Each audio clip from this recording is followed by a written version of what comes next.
বেচাফানা, আপনি আওয়ামী লীগের বিরুদ্ধে যেমন বলেছেন, তত্ত্বাবধায়ক সরকার বা অন্তর্বর্তীকালীন সরকারের বিরুদ্ধে যেমন বলেছেন, সেটা ঠিক, সেটির সুফল বা সেটির কারো না কারো পক্ষে তো গিয়েছেই, বিএনপি বা জামাত ইসলামের পক্ষে গিয়েছে, কিন্তু আপনি কিন্তু বিএনপির নেতৃত্বের পক্ষেও কথা বলেছেন, বিএনপির নেতৃত্বের হুম পক্ষেও হুম বিভিন্ন প্রশ্নের উত্তর দিয়েছেন। কিন্তু এখন আপনি সেই মানে নিজের বলা কথার বিরুদ্ধেই অনেক সময় অনেকখানে দাঁড়াচ্ছেন। আমাদের প্রশ্ন হচ্ছে যে এখনকার বিএনপি কি আগের বিএনপির চেয়ে আলাদা? মানে সরাসরি আলা- আলাদা। কোথায় আলাদা যদি একটু আলাদা। বলতেন। বিএনপির আসন পরিবর্তন হয়ে গেছে। হুম, তখন বিএনপি ছিল শোষিতের আসনে, এখন বিএনপি হয়ে গেছে শাসকের আসনে। আমি যদি শোষক নাও বলি, হুম, সার্টেনলি বিএনপি শাসকের আসনে।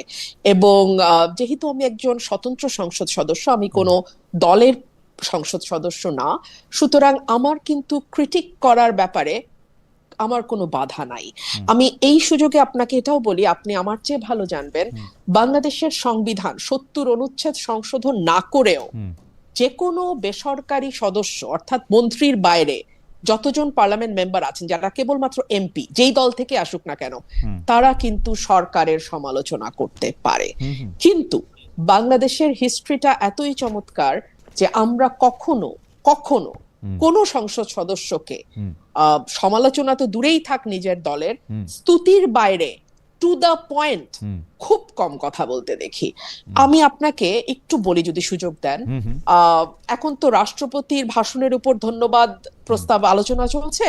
আমি অবাক হয়ে দেখলাম, বিশ্বাস করেন, ৩০০ জন সংসদ সদস্য একজনও হুম, একজনও বলল না এই প্যারাগ্রাফে বা মাননীয় মহামান্য রাষ্ট্রপতি এটা বলেছেন, তার প্রেক্ষিতে আমার বক্তব্য এইটা, হুম, বা এই প্যারাগ্রাফে এটা বলেছে, আমি কিন্তু বলেছি। হুম, এবং ভেরি কি বলবো, এটাকে ইন্টারেস্টিংই বলি, দুঃখজনক হুম, লাগে, তারপরেও ইন্টারেস্টিংই বলি।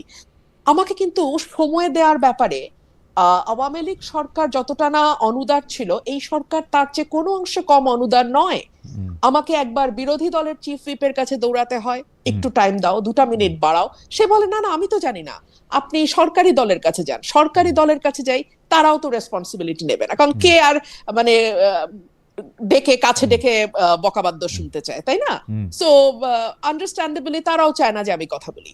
সো আমার এই একটা মিনিট, একটা সেকেন্ড, খালেদ ভাই, আমি হুম, কিন্তু জানি 1 মিনিটে কয়টা শব্দ বলা যায়। হুম, 150টা। হুম, হুম, হুম, আপনি মোটামুটি কমফোর্টেবলি 150টা শব্দ 1 মিনিটে বলতে পারবেন। হুম, হুম, সো আমাকে ওই শব্দ গুইনা গুইনা গুইনা গুইনা না আমার হুম, স্পিচটা রেডি করতে হয়। হুম, হুম, হুম। সো এই এফর্টটা আমি হাসিনা আমলেও দিয়ে আসছি, এই এফর্টটা আমাকে তারেকের আমলেও দিতে হচ্ছে। So it is the same old story for ডুমিন ফারহানা।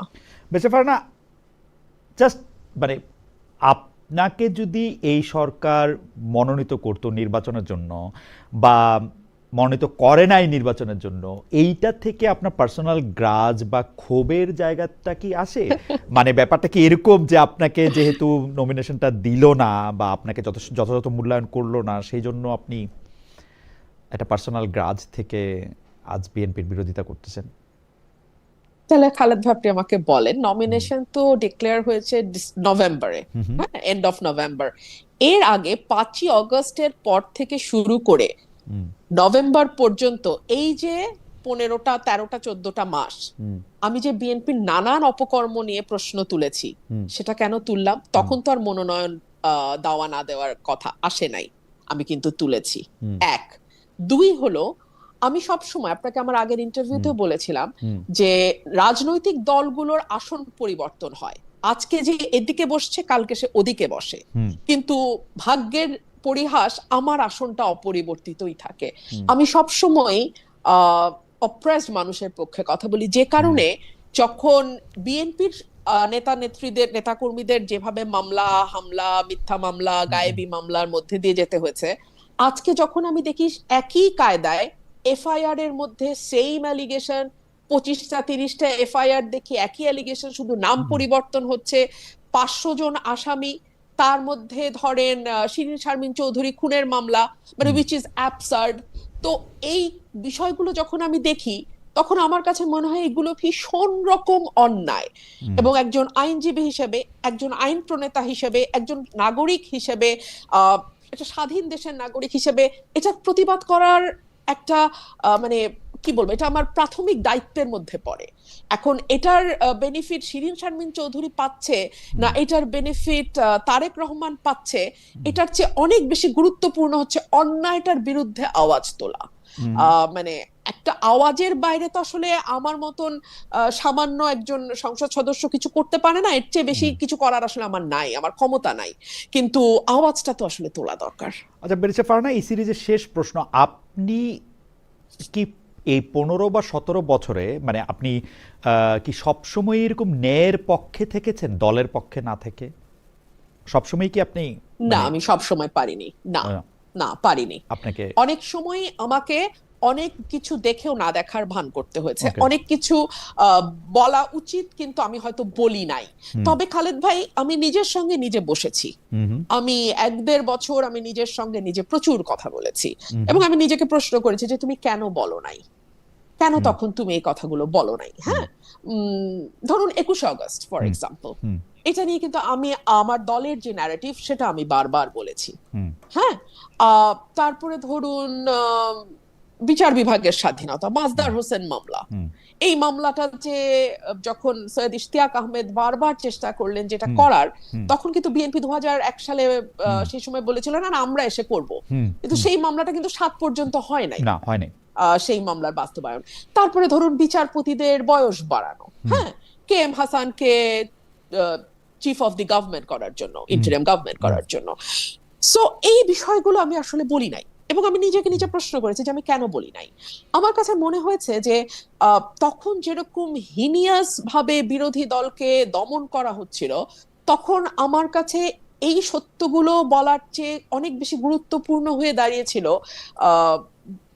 মানবাধিকার লঙ্ঘন নিয়ে কথা বলা, গুপ নিয়ে কথা বলা, আমাদের বিচার বহির্ভূত হত্যা নিয়ে কথা বলা, এনফোর্স ডিসঅ্যাপিয়ারেন্স, কিংবা আমার নেতাকর্মীদের গায়েবী মামলা নিয়ে কথা বলা, কিংবা ধরুন কারাগারে ধারণ ক্ষমতার বাইরে বন্দি নিয়ে আমাদের যে একেবারে ত্রাহি অবস্থা সেটা নিয়ে কথা বলা। তো আমি আসলে ওগুলাতে অনেক বেশি ফোকাস করেছি, কিন্তু হ্যাঁ এই কথাগুলো আমি এড়িয়ে গেছি, এই কথাগুলো আমি দলের ন্যারেটিভ দিয়েছি। পরের প্রসঙ্গে আসি, যে অনেকে বলছেন, স্পেসিফিকলি একজন তো বলে দিচ্ছেন যে সংসদের বাইরে বিএনপি ও জামায়াতের যে দ্বন্দ্ব সেইটা আসলে আর্টিফিশিয়াল। আমরা যাকে ডক্টর মোহাম্মদ ইউনূস পরিচয় করে দিয়েছিলেন যে এই আন্দোলনের একজন গুরুত্বপূর্ণ মানুষ হিসেবে, সে মাহফুজ সাহেবও বারবার, সাবেক উপদেষ্টা, বারবার বলেছেন যে এটা একটা ভাগ বাটোয়ারার সংসদ, এরকম ইঙ্গিত করেছেন বারবার। আপনার কাছে কেউ এরকম মনে হয় যে বিএনপি ও জামায়াতের দ্বন্দ্ব আসলে আর্টিফিশিয়াল, মানে তারা একটা স্টেজড, মানে WWF এর মতো যেরকম একটা স্টেজড খেলা হয় সেরকম একটা খেলা খেলছেন দর্শকদের বিনোদন দেওয়ার জন্য বা ব্যস্ত রাখার জন্য? আমি এখন আপনাকে যে উত্তরটা দেব, তারপরে আমার উপরে তীব্র সাইবার অ্যাটাক হবে, দুটো দল থেকেই তীব্র সাইবার অ্যাটাক আসবে আমার উপরে, কিন্তু তারপরেও সত্য কঠিন, কঠিনেরই তো ভালোবাসিলাম, তাই না?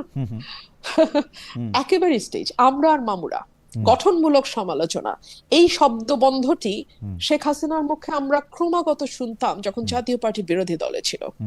গঠনমূলক সমালোচনা করবেন আপনারা, আজকালও সংসদে প্রায় শুনি গঠনমূলক সমালোচনা। হোয়াট ইজ গঠনমূলক? হু উইল ডিসাইড উইচ সমালোচনা ইজ গঠনমূলক এন্ড উইচ সমালোচনা ইজ ভাঙ্গামূলক, নট গঠনমূলক? Who is going to decide that? And আমি জানি না, আমি আসলে রাজনৈতিক কর্মী, বুদ্ধিও কম, বুঝি না গঠনমূলক কাহাকে বলে এবং কে উহা নির্ণয় করিবে।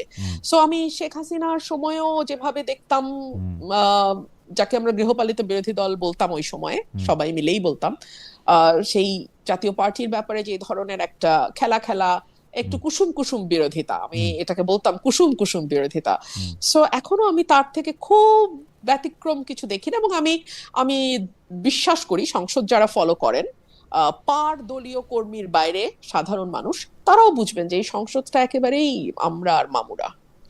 এনসিপিকেও কি আপনার একই জায়গায় রাখবেন, নাকি এনসিপির যিনি প্রধান নেতা আছেন নাহিদ ইসলামের বক্তব্য আমরা শুনলাম যে আজকেই যে বেশ গোছানো বক্তব্য দিয়েছেন, বেশ কিছু প্রসঙ্গ এনেছেন, আজকে সংসদ নেতা তারেক রহমানও বক্তব্য রাখলেন, অনেকেই বলছেন যে এরকম সংসদই তো দেখতে চেয়েছিলাম, আপনি আসলে মানে কেন এত সমালোচক হয়ে উঠছে, যে একটা ভালো প্র্যাকটিস হচ্ছে বলে অনেকে, আমি দেখছিলাম যে আমার সোশ্যাল মিডিয়ার যারা বন্ধু বা যাদেরকে আমি ফলো করি তাদের বেশিরভাগই আসলে জনাব নাহিদ ইসলামের বক্তব্য বা জনাব তারেক রহমানের বক্তব্য প্রশংসাই করছিলেন। আমার পক্ষে ব্যক্তি হিসেবে সিঙ্গেল আউট করাটা শোভন হবে না। আমি বরং দল হিসেবে বলি, হ্যাঁ ডেফিনেটলি এনসিপি কে আমার কাছে অনেক বেশি ভোকাল এবং অনেক বেশি, অ্যাটলিস্ট আমি যদি জামাতের সঙ্গে তুলনা করি, অনেকটাই তারা ক্রিটিক গভর্নমেন্টের, এবং রাইটলি ক্রিটিসাইজ করে, তারা খুব সঠিকভাবেই করে যে বিষয়গুলো করে। এবং বিশেষ করে আমি যদি মানে নামই বলি, হাসনাত আব্দুল্লাহ খুবই শক্তভাবে ক্রিটিক করেন, এবং আমি মনে করি যে একজন সত্যিকার বিরোধী দলের সদস্য হিসেবে, হ্যাঁ এটাই আসলে সকলের করবার কথা ছিল, সকলের কাছ থেকেই এটা আমরা আশা করেছিলাম। কিন্তু দুর্ভাগ্য আমাদের। আর যারা বলছে এমন সংশোধিত দেখতে চেয়েছিলাম, তাদের উদ্দেশ্যে আমি বিনীতভাবে বলি, আমি তো আসলে গত 15 বছর এমন সংসদই দেখেছি।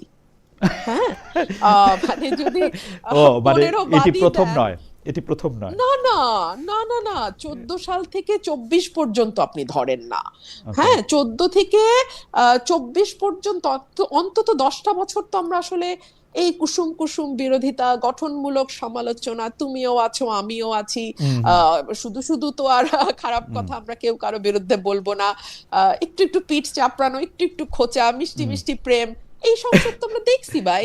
মানে 14 থেকে 24 ইট ওয়াজ অ্যাবসলিউটলি দ্য সেম। ওকে, আমি দেখেন খালেদ ভাই, জি আরেকটা জায়গা আপনি জি একটু দেখেন, জি শেখ হাসিনা আমাদের ক্রমাগত ভয় দেখাইতো, হ্যাঁ হ্যাঁ হ্যাঁ যে দেখো জঙ্গি না আবার আইসা পড়ে, হ্যাঁ আমরা ঠিক থাকি, নাহলে আবার জঙ্গি আসবে, ইসলামিস্টরা আসবে। এখন আবার দেখি সংসদে নতুন ভয় দেখানো হয়, এই আমরা ঠিক থাকি, নাহলে কিন্তু ফ্যাসিস্ট এসে পড়বে, আওয়ামী লীগ এসে পড়বে। মানে ইট is the same circus for God sake. কিন্তু কথা, যাই হোক, আমি পরবর্তী প্রসঙ্গে যাই। আপনাকে একজন দর্শক অনেকবার একটা মানে ইয়ে পাঠিয়েছেন, সেইটা আমি একটু আপনাকে পড়ি। উনার নাম রাজু আহমেদ রাজান। খালেদ মহিউদ্দিন ভাই, দয়া করে প্রশ্নটি করবেন, রুমিন ফারহানা আপাকে বিএনপি যদি রুমিন ফারহানাকে বিএনপি যদি মহিলা এমপি না বানাতো, বাংলাদেশে কতজন লোক রুমিন ফারহানাকে চিনত? অনুরোধ রইল প্রশ্নটি করুন। আজ বিএনপির বিরুদ্ধে কথা বলছেন উনি। খুবই খুবই খুবই সঠিক প্রশ্ন। বিএনপি যদি আমাকে নারী আসনে মনোনীত না করত, তাহলে আসলে কতজন আমাকে চিনতো? আমি খুবই বিনয়ের সঙ্গে ভাইকে বলি, বিএনপি গঠনের পর থেকে আজ পর্যন্ত অন্তত 1,500-2,000 মহিলা এমপি বিএনপি বানিয়েছেন। তাদের কতজনকে আসলে আপনারা চেনেন? আমি খুবই বিনয়ের সাথেই প্রশ্নটা করছি, মানে প্রশ্ন আমাকে প্রায় শুনতে হয়, তো অনেক বেশি বিনয় মানে হয় নাই, ঠিক আছে, কিন্তু আমি পয়েন্টটা আমি বুঝতে পারছি যে অনেক বেশি বিনয় হয় নাই। বেঁচে পারেন, আমি পরের প্রসঙ্গে যাই। এই প্রসঙ্গটা হচ্ছে যে আমাদের অনেক দর্শকও আসলে, আমার বিরুদ্ধে এই অভিযোগ করেন যে দর্শক যেগুলি আসলে গঠনমূলক প্রশ্ন করেন সেগুলির বেশিরভাগ ক্ষেত্রে আমি নাম বলি না বা প্রশ্নটা করি না, কারণ সেই প্রশ্নগুলি আমি নেই যেগুলিতে স্পেসিফিকলি আমাকে গাল দেওয়া হয়, সেগুলি বা সমালোচনা করা সেগুলি নেই। কিন্তু এইটা আমি দর্শকদের কাছে কৃতজ্ঞ যে আমাদের রিসার্চ টিমের পাশাপাশি দর্শকদের অনেকে ওই প্রশ্নটা করেছেন। এই প্রশ্নটা খুবই গুরুত্বপূর্ণ বটে। সেই প্রশ্নটা হচ্ছে, যুক্তরাষ্ট্রের সঙ্গে যে বাণিজ্য চুক্তিটি হয়েছে, অন্তর্বর্তীকালীন সরকার যে 3 দিন আগে বাণিজ্য চুক্তিটা করলো, যেটার মধ্যে থেকে আমি অন্তর্বর্তীকালীন সরকারের যিনি মুখপাত্র ছিলেন সেই শফিক সাহেবকে জানতে চাইলাম। শফিক সাহেব বললেন যে এটা যে কোনো সময় এটা বাতিলও করা যেতে পারে, কিন্তু সরকার এটিকে রাখলো। শুধু না, যিনি এই চুক্তিটি করার কৃতিত্ব বেশি দাবি করতে পারেন তাকে আবার এই সরকারের মন্ত্রীও করা হলো।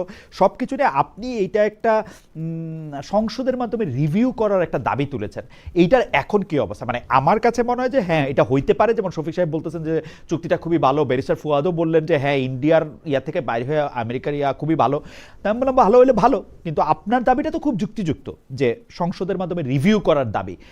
এই দাবিটার ক্ষেত্রে আপনি খালি দাবিই তুলতে পারেন, মানে এই রিভিউটা একজন সংসদ সদস্য হিসেবে আপনিও করতে পারেন কিনা, মানে আপনিও এইটা আসলে টেবিলে দিতে পারেন কিনা, বা এটা আপনি কিভাবে চান, বা এটা কিভাবে হতে পারে? খালেদ ভাই, আমি দীর্ঘ সময় এটা নিয়ে ভেবেছি যে আমাদের আর্টিকেল 145A অনুযায়ী সংবিধানের যে কোনো বিদেশি চুক্তি যদি সেটা গোপনীয় না হয়ে থাকে সংসদে প্রেজেন্ট করতে হবে। কিন্তু আনফরচুনেটলি সংবিধানের এই ধারাটা আমরা কেউ দেখেও দেখি না। এক, দুই হলো এই চুক্তিটি ভয়ানক বিতর্কিত একটি চুক্তি দুটি কারণে। এক হচ্ছে একটা অনির্বাচিত সরকার নির্বাচনের 3 দিন আগে তড়িঘড়ি করে এরকম একটা চুক্তি করতে পারে কিনা। দুই, এরকম একটা চুক্তি যেটা ট্যারিফ কমানোর নামে করা হলো, সেই ট্যারিফটাই কিন্তু বাতিল হয়ে গেছে যুক্তরাষ্ট্রে। তো সেই ট্যারিফটার উপরে না, ট্যারিফ কমানোর যুক্তিতে যেই চুক্তি করা হলো নির্বাচনের মাত্র 3 দিন আগে, সেটা একটা রিভিউ হওয়া দরকার না সংসদে? এইবার আসেন আমার ক্ষমতা প্রসঙ্গে। আমি সংসদ মুলতুবি চাইতে পারতাম, কিন্তু ইতিহাস বলে 2-3টা ইনসিডেন্টের বাইরে সংসদ মুলতুবি হয় না। সো আরেকটা থাকতে পারে যে আমরা স্বল্প সময় আলোচনার জন্য 68 বিধিতে আমি নোটিশ দিতে পারতাম, যেটা স্পিকার মিন করেছেন যে আপনি নোটিশ দেন। আপনি জানেন এই নোটিশটা আমার 5 জন সংসদ সদস্যের স্বাক্ষর লাগবে। আপনি আমার বাইরে, আমি আপনাকে আজকে অন রেকর্ড চ্যালেঞ্জ করছি, আপনি আর একটা সংসদ সদস্য জোগাড় করে দেন, একটা, 5টা তো পারবই না, আমার বাইরে আপনি একটা জোগাড় করে দেন যে সংসদে এই চিঠিটা স্পিকারকে দেবে যে এটা নিয়ে একটা স্বল্প সময়ে আলোচনা হবে। আমার মনে হয় যে এটা সবারই আসলে একটু মনোযোগ দিয়ে শোনা দরকার। অথচ এখানে সিরিজ অফ লাইজ আছে, যেটার মধ্যে আমি বলা হয়েছে যে ট্যারিফ 37% থেকে 20% বা 19% করছে, কথা সত্য না। এর আগে, চুক্তির আগেই সেটা 20% আইসা ছিল, এবং সেই 20% নিয়েও আসলে কোর্ট একটা অর্ডার দিয়ে রাখছিল, এটার মধ্যে কোনো টাইম বাউন্ড ছিল না, এবং এইটা মিথ্যার পর মিথ্যা বলা হয়েছে। এবং আমি আপনার কথা শুনে আমার কাছে মনে হলো যে এই সংসদে যদি আপনি ছাড়া আর একজন না থাকে যে এইটা আসলে স্পিকারের নোটিশে আনতে পারবেন, আমাদের মনে হয় এর চেয়ে বড় দুর্ভাগ্য আর কিছু হতে পারে না। মানে মার্কিন যুক্তরাষ্ট্রের সাথে এরকম একটা চুক্তি, যেই চুক্তিটার সাথে আসলে জামাতে ইসলামী এবং বিএনপি দুজনের সাথে আসলে কথা বলছে, মানে ভালো চুক্তি, তো ওনারা দুজন এটাকে ভালো বললেই পারে। আমি আপনাকে আরো খোলামেলা বলি, আমার কপালই হলো শত্রু তৈরি করার কপাল, বুঝছেন খালেদ ভাই? আমি আরেকটু শত্রু তৈরি করি। বিএনপি এটাকে আনবে না, আপনি তো বুঝতেই পারতেছেন। হ্যাঁ, কারণ আনবে না, কারণ যেটাও বিএনপি আনবে না, এটা তো বুঝতেই পারতেছেন। জামাতে ইসলাম পাগল হয়ে যেতেছে জুলাই সনদ নিয়ে। জুলাই সনদ বাস্তবায়ন করলে খুবই ভালো হবে। আমি জুলাই সনদের বিপক্ষে না, আমার বাড়ি ভাঙা হয়েছে, আমার উপরে আমি ওই শহীদ মিনার বহুত কিছু, আমি এগুলো ক্রেডিট ক্লেম করার ওই মানে শ্যালো পলিটিক্স বাদ দেই। হ্যাঁ, আমার প্রশ্ন হলো এই যে ভয়াবহ একটা চুক্তি, যে চুক্তিটা আপনার সার্বভৌমত্বের উপর প্রশ্ন তুলতে পারে, আপনি তেল আনবেন কোথা থেকে সেটার জন্য তার পারমিশন লাগবে, এবং লাগছে, রাশিয়া থেকে পারে নাই তেল আনতে। আচ্ছা, আপনি মানে যুদ্ধ সরঞ্জাম, অস্ত্র, এগুলো যুদ্ধ সরঞ্জাম কোথা থেকে কিনবেন, কম দামে কোথায় পাচ্ছেন, বা আপনি একটা কম্পিটিটিভ ভ্যালুতে যাবেন, এই সুযোগ আপনার নাই এই চুক্তি অনুযায়ী। আরো বহু সমস্যা আছে, আমরা কয়েক হাজার কোটি টাকার রাজস্ব বঞ্চিত হব, আর সেখানে আমেরিকা যেই ইয়েতে অল্প কয়েকটা, এবং এটা নিয়ে যখন আমরা প্রশ্ন তুলবো তখন বলা হবে যে ইন্ডিয়ান ন্যারেটিভ থেকে প্রশ্ন করা হচ্ছে, যে ভাই তাহলে সংসদে আলোচনা কর, তাহলে তো বুঝে যাবে। কইছেন না যে চলেন 350 টাকার আলু খাই এখন বৈশা এখন আমরা আমেরিকান আলু খাবো, ফাইন। আচ্ছা, এখন আপনি আমারে বলেন, জামাত কিন্তু আগে হাত ধুয়ে ফেলছে, আমরাই চুক্তিতে হ্যাঁ বলি নাই, তো বলো নাই তো তাইলে যে 1.5 মাস সংসদ চললো, একবারও তুললো না, তোমরা এইটা তুললা না কেন? এবং এইটার ব্যাপারে তারা কোনো, এবং আপনি যে বলছেন যে আমরাও মামুরা, এটার একটা, আমার কাছে মনে হয় যে এটাও একটা প্রমাণ। দেখেন, আমার কাছে মনে হয় যে এই বড় বড় বিষয়, যাই হোক, আপনাকে দর্শকের আরেকটা মন্তব্য একটু শোনাই। উনার নাম আল জাইদ ভ্লগস। উনি বলছেন, তাহলে তো বলা যায় ফেসিস্ট হাসিনার আমলে রুমিন ফারহানা সংসদে কুসুম কুসুম বিরোধিতা করত, প্লটও নিত, শামীম উসমানের বোন হিসেবে রুমিন ফারহানা বেশ গদগদ এবং আপ্লুত ছিল। আপনি ইচ্ছা করলে জবাব দিতে পারেন, নাহলে আমরা পরের প্রসঙ্গে যেতে পারি। এটা না আসলে অ্যাডোমেনাম ফ্যালাসি, মানে উনি আমার বক্তব্য ওনার খুবই গায়ে লেগেছে, কিন্তু সেটার কোনো জুৎসই জবাব উনি পাচ্ছেন না। এক হচ্ছে আমি প্লট নাই, আমি একদিনের মাথায় প্লটের আবেদন প্রত্যাহার করেছি। আমি কুসুম বিরোধিতা করেছি না আগুন বিরোধিতা করেছি, এটা সারা বাংলাদেশ জানে। হ্যাঁ, আর কুসুম কুসুম বিরোধিতাটা এখন আমি দেখি যারা আমাকে গালি দিতে চায় তারা ব্যবহার করছে। এই কথাটাই মানে জনকই আমি এই কথাটা প্রথম পার্লামেন্টে বলেছিলাম। আর জননী আর 3 নাম্বার আরেকটা কি বললেন, শামীম ওসমানের বোন। হ্যাঁ নিশ্চয়ই, বিকজ আওয়ামী লীগের ফাউন্ডার মেম্বারসদের মধ্যে শামীম ওসমানের বাবা যেমন ছিল, আমার বাবাও ছিল। সো সেই অর্থে শামীম ওসমান আমার বাবার বন্ধুর ছেলে। কারণ আমরা একটা পলিটিক্যাল মানে ফ্যামিলি থেকে একটা লিগ্যাসি বহন করছি, so that's fine. I mean এটা হতেই পারে। VGR 937, আমি পরবর্তী প্রসঙ্গে যাওয়ার আগে এটা একটু বলি, ডক্টর ইউনূসের বিরুদ্ধে ষড়যন্ত্র বাদ দেন খালেদ ভাই, উনি আপনাদের জন্য ডক্টর ইউনূস ব্যর্থ হয়েছিল। ডক্টর ইউনূসের বিরুদ্ধে ষড়যন্ত্র বাদ দেন, আপনাদের জন্য ডক্টর ইউনূস ব্যর্থ হয়েছিল। Okay fine. আমি ডক্টর ইউনূস তো ব্যর্থ হয় নাই খালেদ ভাই, উনি 666 কোটি টাকার কর মওকুফ করছে। আমি ষড়যন্ত্র করে, আমি ষড়যন্ত্র আমাকে বাদ দিতে বলছি। ঠিক আছে, আমি পরবর্তী প্রসঙ্গে উনি এখন ভিভিআইপি প্রটোকলের উদ্ভট নজির তৈরি করে ওটা উপভোগ করতেছে।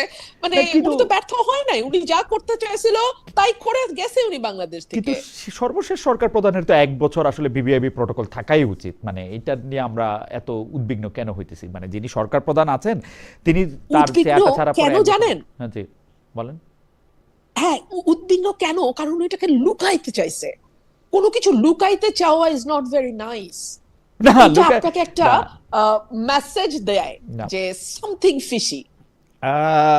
লুকাইতে চাইছে কিনা সেটা আমি শিওর না, তবে বেরিসা ফারহানা আমরা পরবর্তী প্রসঙ্গে যাই। আপনি জানেন যে এই প্রশ্নটাও আপনি হয়তো আপনার মাথায়ও অনেকবার আসছে, যে কারণ সেনাপ্রধান সবসময়, আমাদের যিনি সেনাপ্রধান এখন আছেন, অন্তর্বর্তীকালীন সরকারের সময় ছিলেন, শেখ হাসিনার সময়ও তিনি ছিলেন, সেই সেনাপ্রধান সবসময় বলে এসেছিলেন যে নির্বাচিত সরকার এলে, মানে 5 আগস্টে ঘটনার পরে নির্বাচিত সরকার এলে সেনাবাহিনী ব্যারাকে ফিরে যাবে। এখনো যায়নি যে সেনাবাহিনী, এর কারণ কি বলে মনে হয়? অনেকে এই যুক্তি দিচ্ছে যে আর্মি ব্যারাকে ফিরলে নিষিদ্ধ আওয়ামী লীগ কঠোরভাবে মাঠে নামতে পারে, এই জায়গা থেকে সিদ্ধান্ত নেওয়া হচ্ছে না। আমরা একটু আপনার মন্তব্য শুনতে চাই যে সেনাবাহিনী এখনো ব্যারাকে ফিরে যায় নাই, নির্বাচিত সরকার আসছে, 2 মাসের বেশি সময় হলো, ফেব্রুয়ারি 17 না মার্চ এপ্রিল, হ্যাঁ 2 মাসের বেশি সময়, 2.5 মাসের মতো সময় আছে। এটা নির্বাচিত সরকারের ব্যর্থতা। নির্বাচিত সরকার আর্মিকে ব্যারাকে ফেরত পাঠাতে ব্যর্থ হয়েছে, 1। 2 হচ্ছে নির্বাচিত সরকার স্বীকার করে নিচ্ছে যে বাংলাদেশের আইন শৃঙ্খলা পরিস্থিতি ঠিক রাখা, মানে অ্যাটলিস্ট লিভেবল রাখা। বাংলাদেশের আইন শৃঙ্খলা পরিস্থিতি 5ই আগস্টের পর ঠিক বলাটা খুবই মানে ভুল হবে। হ্যাঁ, লিভেবল বাংলাদেশ রাখা, সেই ক্যাপাসিটি, সেই কম্পিটেন্স গভর্নমেন্টের নাই। 3 হচ্ছে এই সরকার একই সঙ্গে এই বার্তাও দিচ্ছে যে আওয়ামী লীগ যদি রাজনৈতিকভাবে মাঠে নামে তাহলে তাকে মোকাবেলা করবার মতন তাদের সেই পলিটিক্যাল উইজডম বলেন বা পলিটিক্যাল স্ট্রেংথ বলেন বা পলিটিক্যাল কি বলবো পলিটিক্যাল ক্যাপাসিটি বলেন, সেটাও গভর্নমেন্টের নাই। এর বাইরে তো আমি আসলে কেন সেনাবাহিনী ব্যারাকে ফিরছে না তার জবাব দিতে পারবো না। কারণ একটা যুদ্ধ বিধ্বস্ত দেশ যখন ছিল বাংলাদেশ, সেই সময়ও কিন্তু বঙ্গবন্ধু বাংলাদেশের মাটিতে নেমেই ইন্ডিয়ান আর্মিকে বাধ্য করেছিল চলে যেতে ইন্ডিয়াতে। এটা কিন্তু ওনার একটা বিরাট সাফল্য হিসেবে দেখা হয়, বিরাট সাফল্য। সো সেখানে একটা নতুন গভর্নমেন্ট, বাংলাদেশে কোনো যুদ্ধ হয় নাই, নাম্বার 1। নাম্বার 2, বাংলাদেশ কোনো ওয়ার অবস্থায় এখন নাই, আগেও হয় নাই, এখনো নাই। এরকম অবস্থায় সেনাবাহিনী যারা, মানে আমার সবসময় আমাদের সেনাবাহিনী প্রধানকে মনে হয়েছে যে উনি যা বলছেন উনি সেটা মিন করছেন। উনি বলেছেন আমি টায়ার্ড, আমি ক্লান্ত হয়ে গেছি এই সিভিল দায়িত্ব পালন করতে করতে। That is not my job. He is absolutely right, that is not his job. কিন্তু তাকে এটা করতে হচ্ছে, স্টিল তিনি সেখানে আছেন, তিনি সেখানে আছেন এবং তাকে এটা করতে হচ্ছে নিশ্চয়ই। এই গভর্নমেন্ট তাকে সেই মানে নিজেরাও সেই ভরসা পাচ্ছে না যে তারা আর্মিকে ছাড়া তারা ল অ্যান্ড অর্ডার কে ঠিক রাখতে পারবে। এবং আমাদের হোম মিনিস্টার ভেরি ইন্টারেস্টিংলি ওনার সকল বিষয় বুৎপত্তি আছে, আলহামদুলিল্লাহ, মাশাআল্লাহ। মানে উনি সংবিধান নিয়ে যখন কথা বলেন তখন আমার মনে হয় যে মানে আমাদের মানে সংবিধানের বড় বড় যারা মানে মানে কি বলবো বিশেষজ্ঞ ছিলেন এবং আছেন এখনো, তারাও খুবই থতমত খেয়ে যাবেন। হ্যাঁ, উনি এত ভালো সংবিধান বোঝেন, জানেন।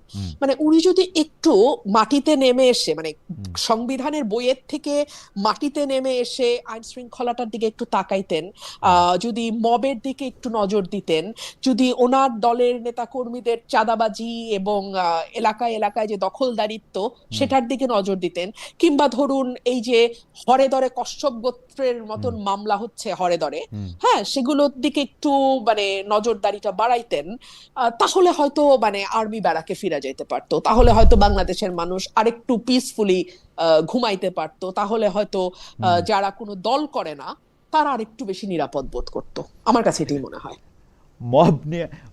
মব নিয়ে যখন কথা বললেন তখন আমি আমার মনে আছে যে আপনার সঙ্গে ঢাকায় যখন আমার কথা হয়েছিল, সাক্ষাৎকার আপনি বলেছিলেন যে অন্তর্বর্তী আমি আপনাকে কোট করছি, অন্তর্বর্তী সরকারের কোনো অংশের ইন্ধনেই একটি শক্তি মাঠে ছিল যারা মবের মাধ্যমে অরাজক পরিস্থিতি তৈরি করত। গত 17 মাসে কয়টি মব ভাঙা হয়েছে, কয়টি মাজার ভাঙা হয়েছে, এই একসময় এগুলির হিসাব রাখা কঠিন হয়ে পড়েছিল। কিন্তু আমরা কিন্তু এই অন্তর্বর্তী সরকার চলে যাওয়ার পরও একই রকম ঘটনা দেখছি, একই রকম ঘটনা পাচ্ছে। আপনি ডক্টর ইউনূসের আমলে মবের পেছনে অন্তর্বর্তী সরকারের কোনো অংশের ইন্ধনের কথা বলছিলেন, এখনকার ঘটনা এই সরকারের কোনো অংশের ইন্ধন কি দেখেন? এখন তো আমরা মানে থানার ভিতরে মব করা হচ্ছে, যেটাতে ছাত্রদলকে আমরা আক্রমণকারী দেখছি। অনেকে বলছেন যে তাদের বিরুদ্ধে মামলাটা পর্যন্ত নেওয়া হচ্ছে না। এই যে ঠিক সমস্যাটা এই জায়গাটাতে খালেদ ভাই, ঠিক এই জায়গাটাতে আমরা একটা ট্রেন্ড সেট করেছে 17 মাস ধরে, হ্যাঁ, যে দাবি আদায় করতে চাও লোক জড়ো করো, কোনো কিছুর মানে কোনো ব্যক্তির কাছ থেকে 10 লাখ 20 লাখ টাকা একবারে নিতে চাও, মব তৈরি করো, কোনো প্রতিষ্ঠানের প্রধান পরিবর্তন করতে চাও, মব তৈরি করো, কাউকে চেয়ার থেকে সরাই দিতে চাও, মব তৈরি করো। এই যে একটা কালচার 17 মাস ধরে আমরা একেবারে মানে সমাজের মধ্যে বৈধতা দিয়ে দিলাম, সেটা থেকে তো চট করে উঠবে না মানুষ, যদি না আপনি শক্ত হাতে সেটাকে হ্যান্ডেল করেন। ধরেন খালেদ ভাই, আমি আপনার একটু বলি, 21শে ফেব্রুয়ারি আমার উপর হামলা হয়ে ফুল পায়ে পিষে আমার নেতাকর্মীকে পিটায়া ব্রাহ্মণবাড়িয়ায় এই ঘটনা ঘটছে শহীদ মিনারে ফুল দেওয়ার সময়। আমি বিএনপি কে অলওয়েজ বলি আনস্মার্ট পার্টি। হ্যাঁ, মানে এদের যতটুকু না মানে মানে ইয়ে আছে, ক্যাপাসিটি আছে, কিন্তু সেটাকেও তারা না প্রপারলি পলিটিক্যালি ইউটিলাইজ করতে পারে। ধরেন ওই দিনই যদি স্বরাষ্ট্রমন্ত্রী একদম শক্তভাবে কন্ডেম করে যারা এটার সঙ্গে যুক্ত তাদেরকে আইনের আওতায় নিত, তাহলে কিন্তু এখন তারা এটাকে পলিটিক্যালি পজিটিভ একটা কালার দিতে পারতো, মানে কিছুটা ক্রেডিট তাদের ঝুলিতে গিয়ে জমা হইতো যে আমরা কিন্তু জিরো টলারেন্সে আছি, সে আমাদের দলের বাইরে চলে গেছে, সে স্বতন্ত্র এমপি, কিন্তু আমরা তার বিরুদ্ধে হওয়া কোনো অন্যায়কেও মানবো না। It's a very beautiful message from the government side. কিন্তু তারা কিন্তু মানে আমি একটু ডেভিলস অ্যাডভোকেট হই, আপনার ব্যাপারে এইসব সিদ্ধান্ত নেওয়া তো মুশকিল, কারণ আছে আপনি তো একাই 100, আপনি তো ডিসি সাহেবকে ধমকান, তাকে আঙ্গুল তুলে বকা দেন, তাকে মানে বাদ করে দেন। মানে এখন আসলে একটা স্বরাষ্ট্রমন্ত্রী চেয়ারে বসে থেকে আপনার বিরুদ্ধে আক্রমণটা আপনি ইনিশিয়েট করেছেন কিনা সেইটাও তো একটা, ধরেন আমি ইনিশিয়েট করেছি, উনি দেন অ্যান্ড দেন বিষয়টা অ্যাড্রেস যদি করতেন, পুলিশকে ফোন করতেন। আর আজকালকার দিনে না খালেদ ভাই, বিশ্বাস করেন, ওই আমার ম্যাজিস্ট্রেটকে বুড়া আঙ্গুল দেখানো যেমন লুকানো যায় না, আবার একইভাবে ওই আমি আমার কিছু ইনিশিয়েট আমি করলাম কিনা সেটাও লুকানো যায় না। আর বিশেষ করে স্পটলাইটের নিচে যারা থাকে তাদের তো আরো কিছু লুকানো যায় না। সো এইটা বোধহয় এমন কোন রকেট সায়েন্স হইতো না যে ইনিশিয়েটটা কে করলো, কেন হইলো, কোথায় হইলো। এটার ভিডিও ফুটেজ, মানে স্টিল ছবি হাজার হাজার ফেসবুকে ভাষা বেড়াইতেছে। সো আমি জাস্ট বলতেছি কি, এখন আমি ডেভিলস অ্যাডভোকেট হই, মানে বেচারা বিএনপি এটাকে পলিটিক্যালি এনক্যাশ করতে পারতো, কিন্তু বেচারা বিএনপি ওইটুকু মানে হয়তো মনে করছে দরকার নাই, 222টা সিট আছে, তারপরে হচ্ছে যে যারা আছে তারা মামুরা আছে, তারা আপনি একজন, মানে ইউ আর অ্যাবসলিউটলি রাইট। এই জন্য আমি আমার সংসদের প্রথম দিন বলছিলাম আমরা ফিজিক্সে brute majority is a very bad signal for the ruling party. আমরা আসলে মানে ইয়া পড়তে গিয়ে আমার এটা প্রায় মনে হয় যে থিটা ক্ষুদ্র বলিয়া ওকে উপেক্ষা করা যায় এখানে, মানে ওইটা আমি আমি পরবর্তী প্রসঙ্গে যাই। সেই পরবর্তী প্রসঙ্গ হচ্ছে জুলাই সনদ, যে জুলাই সনদ বিএনপি অক্ষরে অক্ষরে বাস্তবায়ন করবে এমন কথা আগে স্বরাষ্ট্রমন্ত্রী সালাউদ্দিন সাহেব বলতেন, এখন প্রধানমন্ত্রী তারেক রহমান সাহেবও বলছেন, মানে এখন বলছেন, আগে বলেছেন। অন্তর্বর্তী সরকারের জারি করা অধ্যাদেশ বিষয়ে আমরা দেখছি সরকার পিক এন্ড চুজ করছে, মানে এই গুম অধ্যাদেশ, বিচার বিভাগের আলাদা সচিবালয়, সংবিধান সংস্কার কমিশন এইসব বিষয় বাতিল করে দিয়েছে। এসব নিয়ে কি বলবেন, মানে জুলাই সনদ নিয়ে আপনার অবস্থান কি? এই সরকার যেমন আপনার একটা খুবই ইন্টারেস্টিং অবস্থান আমি দেখি যে সবাই যখন গণপরিষদের, সবাই বলতে মানে বিএনপি ছাড়া বাকি সবাই যখন গণপরিষদ না মানে সংবিধান সংস্কার পরিষদের জন্য আলাদা একটি শপথ নিল, তখন আপনি সেটা নেন নাই।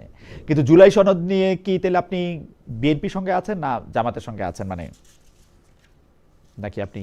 দেখুন খালেদ ভাই, আমি কয়েকটা বিষয়ে মনে করি সুরাহা হওয়া দরকার, এটা জুলাই সনদে থাকুক আর না থাকুক। এক হচ্ছে সকল ক্ষমতা এক ব্যক্তির হাতে কেন্দ্রীভূত, এই জায়গাটার পরিবর্তন দরকার। সেটা আপনি প্রধানমন্ত্রীর সাথে মন্ত্রী পরিষদের ক্ষমতার ভাগাভাগি বলেন, কিংবা আপনি প্রধানমন্ত্রীর সাথে রাষ্ট্রপতির ক্ষমতার ভাগাভাগি বলেন, এখানে একটা ব্যালেন্স আসা দরকার। এক। দুই হচ্ছে ৭০ অনুচ্ছেদ কখনোই, আমি যে বললাম যেটা, যে সরকারের সমালোচনা বা সরকারের কোনো সিদ্ধান্তের সমালোচনা করার ক্ষেত্রে কখনোই বাধা ছিল না, কিন্তু ভোট দানে বাধা ছিল। এখন যদি কিছু জায়গায় ভোট দানের সেই বাধা তুলে নেওয়া হয়, মানে কিছু জায়গায় বাদ দিয়ে বাকিগুলোতে মানে ভোট দানে কোনো বাধা নাই, হতে পারে। তিন হচ্ছে আমাদের এই যে উইনার টেকস অল এর সংস্কৃতি, এবং প্রতিটা ইনস্টিটিউশনের প্রধান, এখন তো শুধু প্রধান না খালেদ ভাই, এখন একেবারে লেজ পর্যন্ত, মানে মাথা ফ্রম হেড টু টো, প্রতিটা লেয়ারে লেয়ারে লেয়ারে এক যারা পাওয়ারে থাকে তাদের একচ্ছত্র আধিপত্য। এই জায়গাটাকে সরিয়ে ইনস্টিটিউশন গুলোকে শক্তিশালী করার জন্য, সেটা আপনি বিচার বিভাগ বলেন, সেটা আপনি আমলাতন্ত্র বলেন, সেইটা আপনি পুলিশ বলেন, মানবাধিকার কমিটি, যেটাই হোক, হ্যাঁ, প্রত্যেকটা ইনস্টিটিউশনকে শক্তিশালী করা এবং সেখানে মেরিটোক্রেসিকে প্রাধান্য দেয়া, এর বাইরে আসলে আমার মনে হয় যে মানে this are the very basic things যেখানে আমাদের পরিবর্তন আনতেই হবে। কিন্তু আপনার কাছে মনে হয় না যে আপনার বিএনপি চেয়ারপারসন তারেক রহমান, বিএনপি চেয়ারম্যান তারেক রহমান অনেক চেষ্টা করতেছেন, অনেকে বলতেছেন যে তিনি এত বেশি ক্ষমতা বিলিয়ে দিচ্ছেন যে আসলে সালাউদ্দিন সাহেবের মনে প্রধানমন্ত্রী, তিনি হয়তো মানে তিনি বিভিন্ন জায়গায় তো ক্ষমতায়িত করতেছেন অন্যজনের, মানে এই অভিযোগ আমি করতে, মানে আমার কাছে ভালোই লাগে উনি বসে থাকেন, সালাউদ্দিন সাহেব কথা বলেন, ভালোই লাগে। সালাউদ্দিন সাহেবের ওই যে সংবিধান পড়ানো, ও ভালোই লাগে আমার কাছে। তা কিন্তু ঘটনা হইতেছে যে উনি তো ক্ষমতার বিকেন্দ্রীকরণ করতে চেষ্টাই করতেছেন মনে হয়, মানে খোদ সংসদে থাকা অবস্থাতেও কথা বলতে ওকে দিচ্ছেন, খুবই খালেদ ভাই খুবই লো প্রোফাইল মেনটেন করছেন। আমি যদি সরকারকে মানব দেহের সঙ্গে তুলনা করি, মাথা হচ্ছে প্রধানমন্ত্রী। এখন আপনি যদি হাত দিয়ে ভাত না খেয়ে পা দিয়ে ভাত খান, তাহলে একটা লেজে গোবরে অবস্থা হয়ে যাবে না? মানে আইনমন্ত্রীর দায়িত্ব হলো সংবিধানের উপর লেকচার দেওয়া, সেটা যদি স্বরাষ্ট্রমন্ত্রী দেয় তাহলে আসলে আইন শৃঙ্খলাটা কে দেখবে? ওটা কি আইনমন্ত্রী দেখবেন? মানে এই যে একটা লেজে গোবরেকে যদি আপনি বলেন ক্ষমতার ভারসাম্য বিকেন্দ্রীকরণ, তাহলে আমার আর কিছু বলার নাই। কিন্তু আমি একটা লেজে গোবরে দেখতে পাচ্ছি আর কি, মানে এটা আমার সাথে, আমি জানি যারা পার মাতালের মতো দল মানে না করলে এটা একমত হওয়ার কথা। কিন্তু বেঁচে ফারানা, আমি শুধু মানে আপনাকে একটু মনে করাই দিতে চাই যে তৃতীয় টার্মে যখন রেকর্ড করার জন্য টনি ব্লেয়ার প্রধানমন্ত্রী হলেন, যেটা 2005 সালের নির্বাচনে, তখন দেখা যেত যে টনি ব্লেয়ারকে কোনো প্রশ্ন করলেই তিনি চ্যান্সেলর অফ এক্সচেকার, যিনি গর্ডন ব্রাউন, যিনি এবার পরে প্রধানমন্ত্রী হয়েছিলেন, তার কাছেই সবকিছু ঠেলে দিতেন। মানে এটা টেলিভিশনে, সংসদে, সবকিছু, এটা তো অসুবিধাটা কি? মানে আমি যদি মনে করি এই উত্তরটা আমার এই কলিগ ভালো দিবেন, তিনি এখন স্বতন্ত্র মানে কি মন্ত্রী, এটা দেখার কি আমার খুব বেশি দরকার আছে? মানে তিনি অর্থমন্ত্রী ছিলেন গর্ডন ব্রাউন, মানে যদি আমি চ্যান্সেলর অফ দ্য এক্সচেকার, মানে আমি দর্শকদের জন্য বললাম, কিন্তু অর্থমন্ত্রী সকল বিষয়েই আসলে কথা বলতেন সে সময়। আমি আমি আমি আমি এটা শেষ কথা বলি, ওই নির্বাচনে আমাকে আগে লিখে দিতে হয়েছিল ব্লেয়ারকে ভোট দিলে ব্রাউনকে পাবেন। সিরিয়াসলি প্রথম মানে ব্লেয়ারকে, হ্যাঁ, মানে এবং তাই হয়েছে। মানে তো একদম অসুবিধা কি সালাউদ্দিন, মানে তারেক সাহেবকে ভোট দিলে সালাউদ্দিন সাহেবকে পাইলে? একদম মানে কোনো অসুবিধা নাই, তারেক সাহেবকে ভোট দিলে পুরো মন্ত্রী পরিষদই পাওয়া যাচ্ছে, তাতেও কোনো অসুবিধা নাই।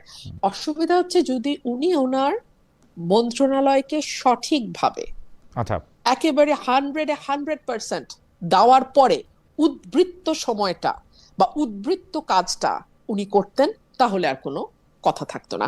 আমি সংখ্যাটা এই মুহূর্তে মনে পড়ছে না, গত 2 মাসে একটা হত্যার পরিসংখ্যান বেরিয়েছে, and the number is alarming. আমার নাম্বারটা এক্সাক্ট মনে নাই বলে আমি আর এটা বলছি না এখানে, কিন্তু আমার এটুকু মাথায় আছে যে দ্যাট ফিগার ওয়াজ অ্যালার্মিং। ওকে, এটা কোনো ভালো বার্তা দেয় না। একটা নির্বাচিত সরকার থাকা অবস্থায় কুষ্টিয়াতে যে ঘটনাটা ঘটেছে, একজন মাজারের ব্যক্তিকে ধরে নিয়ে এসে দফায় দফায় মেরে তার মৃত্যুকে এনশিওর করা, এবং এবং তারপরের ঘটনা আরো ভয়ানক খালেদ ভাই, তার পরিবার কিংবা তার মুরিদগণ কেউ মামলা করার সাহস করে নাই। আপনি আপনার রাষ্ট্রে এতটুকু সিকিউরিটি একটা মানুষকে দিতে পারছেন না যাতে তার জীবনের অধিকার নিশ্চিত হয়, তা তো পারছেন নাই, আবার তার পরিবার বা তার নিকটাত্মীয়রা মামলা করবে, সেই সাহসটুকুও যখন তারা সঞ্চয় করতে পারে না, তখন সেটা সরকার এবং আরো প্রিসাইসলি স্বরাষ্ট্রমন্ত্রীর ব্যর্থতাকে ইঙ্গিত করে। না, স্বরাষ্ট্রমন্ত্রী এদিকে ব্যর্থ, ওদিকে খারাপ, মানে ইংরেজিতে খারাপ, অঙ্কে ভালো, এরকম তো হতে পারে, তাই না? মানে সবাই, মানে উনি হয়তো সংবিধান, মানে আপনি বলতেছেন যে অবশ্যই স্বরাষ্ট্র মন্ত্রণালয় তার প্রাথমিক দায়িত্ব, কোনো অসুবিধা নাই। জি হ্যাঁ খালেদ ভাই, তাহলে আমি যদি অঙ্কে ভালো হই, আমি আর ইংরেজিতে খারাপ হই, তাহলে আমি অঙ্ক নিয়েই ফার্দার পড়াশোনাটা করবে হয়তো উনি, হয়তো আমি অনার্স মাস্টার্সে ওইটা নিয়ে অঙ্ক নিয়ে উনি হয়তো ইংরেজিতে যাব না। উনি হয়তো ইংরেজির জন্য একজন মানে প্রাইভেট টিউটর হয়তো রাখবেন তখন একটু পরে, মানে একটু গুছাইতে তো একটু সময়, মানে আমরা একটু আগে শুরু করেছি কিনা তার সমালোচনা, সেটা আমি বুঝতে চেষ্টা করতেছিলাম, যে মানে একদম প্রথম দিন থেকে। আমি বরং এটা বলি যে আমরা তাকে ওয়েক আপ কল দিচ্ছি। আচ্ছা, ওয়েক আপ কল দিচ্ছেন। যাই হোক, এর মধ্যে ইন দ্য মিন টাইম দর্শক মোহাম্মদ মেহেরাজুল ইসলাম উনি বলছেন, ভাই আমার নাম খালেদ মহিউদ্দিন, আপনি লিখেছেন যে খালেদা ভাই আপনিও দেখি কুসুম কুসুম প্রশ্ন করতেছেন। ঠিক আছে, মেনে নিলাম। আমি একটু আপনার কাছে ওই যে ডিজিটাল সিকিউরিটির প্রসঙ্গে একটু আসি, যে বেশ কিছুদিন ধরে যারা মানে বিভিন্ন রকম মানে সাইবার ক্রাইম বা বট আইডির আক্রমণের শিকার, আমরা যদি ওইভাবে বলি, তার মধ্যে আপনি একজন, মানে প্রধানমন্ত্রীর তথ্য উপদেষ্টা সম্প্রতি বলেছেন যে কোনো ধরনের মিসইনফরমেশন, ডিসইনফরমেশন এই সরকার টলারেট করবে না। আপনি এখন কেমন দেখতেছেন আসলে মত প্রকাশের স্বাধীনতা, এই বট আইডি, মিসইনফরমেশন, ডিসইনফরমেশন, এগুলি আসলে কিভাবে আপনি দেখেন? মানে কথা হইলো যে আমরা কি কেউ আমার বিরুদ্ধে একটা মিথ্যা কথা বললো, আমরা কি তার আসলে গ্রেপ্তার দাবি করতেছি, সেইটা কি আবার বাক স্বাধীনতায় হস্তক্ষেপ করা হবে কিনা? মানে কি আছে যদি কেউ আমার বিরুদ্ধে একটা মিথ্যা কথা ছড়ায় বা একটা ফটো কার্ড তারা দেয়, এটাকে আমরা এত অপরাধ হিসেবে কেন দেখবো, বা এখানে ফাইন লাইনটা কোথায়?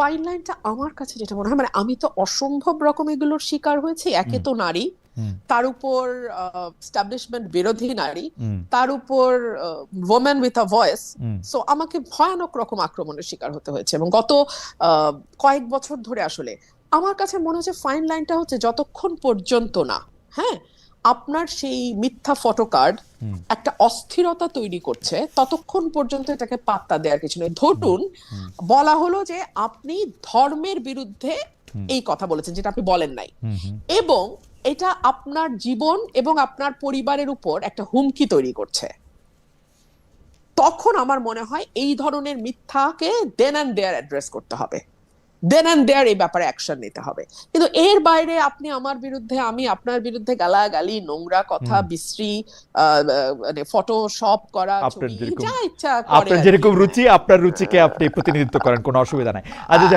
একেবারে আপনার রুচিকে আপনি প্রতিনিধিত্ব করেন, কোনো অসুবিধা নাই। আমি একটু পুরনো প্রসঙ্গে, দর্শক যেহেতু এই প্রশ্নটা বারবার করতেছেন, সেই জন্য আপনাকে একটু বলি। উনার নাম হচ্ছে আবুল কালাম আজাদ, যে উনি একটি শপথ নিয়েছেন, আরেকটি কেন নেননি, সেটি একটু সংক্ষেপে বলবেন কিনা? হ্যাঁ, আমি তো বহুবার বলেছি, আবারও বলছি, যেহেতু আমি প্রথম শপথটা এক্সিস্টিং সংবিধানের অধীনে নিচ্ছি, সেহেতু দ্বিতীয় শপথটা আমি নিতে পারি না, কারণ দ্বিতীয় শপথটা নেওয়া মানে হচ্ছে প্রথম শপথটা নালিফাই হয়ে যায়। প্রথম শপথ অনুযায়ী যে সংবিধান, সেই সংবিধানে আমাকে বলে দিচ্ছে যে কোন কোন, মানে আমি যদি পরিবর্তন আনতে চাই কিভাবে পরিবর্তন আনবো, 142 আর্টিকেল।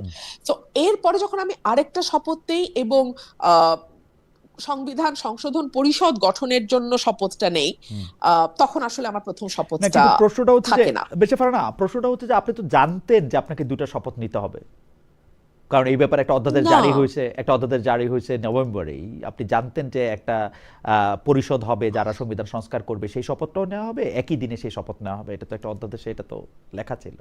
আপনি তো আগে এটাতে বলেন নাই যে আপনি এটা নেবেন না। আরো একটা কথা হলো যে মোটামুটি ভাবে 70-75 জন তো ওই দুই শপথ নিছেন, তাদের শপথ মানে কি ভঙ্গ হয়ে গেছে? তারা কি বাদ হয়ে গেছে? তারা তো রীতিমতো সুন্দর সুন্দর কথা বলতেছে। এই সংবিধান একদল বলছে ছুঁড়ে ফেলে দেওয়া উচিত ছিল, ছুঁড়ে ফেলে দিতে হবে, নতুন করে লিখতে হবে, উই হ্যাভ টু রিরাইট ইট। আরেক দল বলছে না, আমরা কিছু জায়গায় অ্যামেন্ড করব। যারা বলছে ছুঁড়ে ফেলে দেওয়া দরকার ছিল, তারা কেন 5ই আগস্টের পর সেটা ছুঁড়ে ফেলে দিল না? তারা কেন বিপ্লবী সরকার গঠন করলো না? এখন কি দাঁড়িয়েছে, সংবিধানের কিছু অংশ আপনি সুবিধা মতো মানছেন, কিছু অংশ আপনি সুবিধা মতো মানছেন না। মানে 106 অনুচ্ছেদ অনুযায়ী আপনি সংসদ গঠন, সরি, গভর্নমেন্ট ফর্ম করছেন, ইন্টারিম গভর্নমেন্টের কথা বলছি।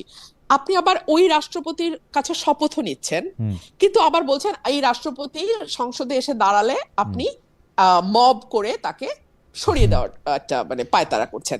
মানে এটা মানে কি একরকম, মানে মনে হচ্ছে একটা বড় কেক পাওয়া গেল, আপনি একবার এদিকে খাচ্ছেন আবার বন্ধুকে ডেকে ওইদিকে দিচ্ছেন। সেইটা তো মোটামুটি ভাবে আমরা সবাই করতেছি, মানে আমরা সংবিধান করতেছি, সংবিধানে যা কিছু আছে সেগুলির অর্ধেকটা মানতেছি না, কিছুটা ভালো লাগলে মানতেছি, কিছুটা ভালো লাগলে মানতেছি না। এটা ভালোই, এটা খারাপ না, কারণ মনে হয় যে সংবিধানের জন্য তো মানে আমরা পরবর্তীকালে আমরা যাই করব সেইটাই সংবিধান, এটা তো আমরা আগেও দেখে আসছি, পরে এগুলি সবগুলি ঠিক হয়ে যাবে, এতে অসুবিধা নাই।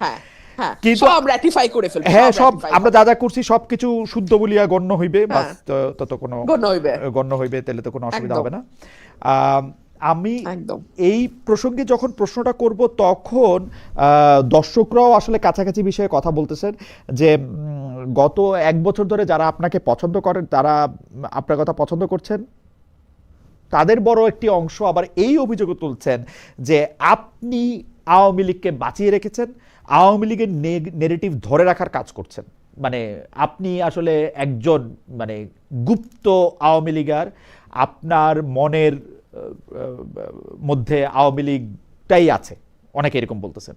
মানে আপনি কি দেখেন? যে আমার কাছে না নিজেকে, মানে আমি যদি তাদের সকল অভিযোগ সত্য বলিয়া ধরিয়া লই, হ্যাঁ, যে আমি আওয়ামী লীগকে বাঁচায় রাখছি, আওয়ামী লীগের ন্যারেটিভ বাঁচায় রাখছি, তাহলে সম্ভবত আমি একটা লাইফ সেভিং মেশিনের মতো, বুঝছেন? যখন বিএনপি আইসিইউতে ঢুকে আমি গিয়ে বিএনপি রে বাঁচাই, যখন আওয়ামী লীগ আইসিইউতে ঢুকে আমি গিয়ে আওয়ামী লীগ রে বাঁচাই। না, হইলেন লাইফ সেভিং মেশিন, হইলেন লাইফ সেভিং মেশিন। আপনি তো সময় বিএনপি করতেন, সেজন্য আপনি বিএনপি কে বাঁচাইতে চেষ্টা করছেন। আপনি তো আওয়ামী লীগ করেন না, নাকি করেন সেজন্য গোপনে? মানে না, আমি আওয়ামী লীগ করি না, অবশ্যই আমি আওয়ামী লীগ করি না। কিন্তু আমি আপনাকে কিন্তু এই উত্তরটা দিয়েছি যে যখন আপনার প্রতিপক্ষের হাত থেকে তলোয়ার পড়বে, তখন তাকে আঘাত করা সবচেয়ে বড় কাপুরুষের কাজ। আপনি আপনার প্রতিপক্ষকে আঘাত করবেন, আমি আপনাকে তখনই বীর বলবো যখন সে তার সর্বোচ্চ শক্তির অবস্থাতে থাকে। আওয়ামী লীগ যখন তার সর্বোচ্চ শক্তিশালী অবস্থায় ছিল, তখন আজকে যারা কমেন্ট করছে তাদেরকে নিয়ে কিছু বলা কি ঠিক হবে? না, মানে ঠিক আছে, মানে আমরা নিশ্চয়ই বুঝতে পারতেছি কিছু, আপনি বুঝে নেন। জি জি জি। তাহলে আপনি আসলে মানে আপনার বক্তব্যগুলি আওয়ামী লীগের পক্ষে এখন যাচ্ছে, কারণ হচ্ছে যে আপনি আসলে যার প্রতি অন্যায় হচ্ছে তার পক্ষেই কথা বলছেন, ব্যাপারটা কি এরকম? যে এখন সিম্পল, একদম একদম ভেরি সিম্পল। কিন্তু আওয়ামী লীগ এত বছর ধরে, মানে একটা প্রশ্ন তো আসেই যে আওয়ামী লীগ এত বছর ধরে যদি এত অন্যায় করতে পারলো, তার বিরুদ্ধে আসলে আমরা ন্যায় কেন করব? মানে অনেকে এই প্রশ্ন আমারও করে যে মানে অন্যায়রে তো অন্যায় দিয়ে করব কেন জানেন? হ্যাঁ, জি বল। না না না না, কখনো না। জি, ঘৃণার পাল্টা ঘৃণা যখন আপনি শুরু করবেন না, ঘৃণার চাষের বাইরে আপনি আর কিছু দেখবেন না। মানে I for an I will make the entire society blind. Right. So আমি সেটা করব না। তো আপনি যে আওয়ামী লীগের চেয়ে বেটার, আপনি আওয়ামী লীগকে সরাইছেন কেন? কারণ আওয়ামী লীগ খারাপ ছিল। তো আপনি যদি সেটাই আবার করেন, তাহলে আওয়ামী লীগের দোষ কি ছিল? আপনি অ্যাবসলিউটলি। যদি সেই মিথ্যা মামলা দেন, আপনি যদি সেই গায়েবী মামলা দেন, আপনি যদি শিরিন শারমিন চৌধুরীকে তার এই বয়সে খুনের মামলা দিয়ে মাটিতে ফেলে দেন, ফর গড সেক তাকে মাটিতে ফেলে দিতেন, হ্যাঁ, তো এটা যখন আমরা বিরোধী দলের নেত্রীকে এই হেনস্থা করা হয়েছিল, তখন সেটা যদি আমাদের কষ্ট লেগে থাকে, তাহলে আজকে যখন আবার কাউকে না কাউকে পলিটিক্স করার কারণে এভাবে হেনস্থা করছে কেউ না কেউ, তখন তো আমার সেটা প্রতিবাদ করতে হবে, না হলে তো আমার আগে প্রতিবাদটা লেজিটিমেট হয় না। তার মানে কি, যখন আমি ব্যক্তি দেখে প্রতিবাদ বেছে নেই, তার মানে আমি আসলে ন্যায়টাকে সমর্থন করি না, আমি ব্যক্তির চর্চাটা করি।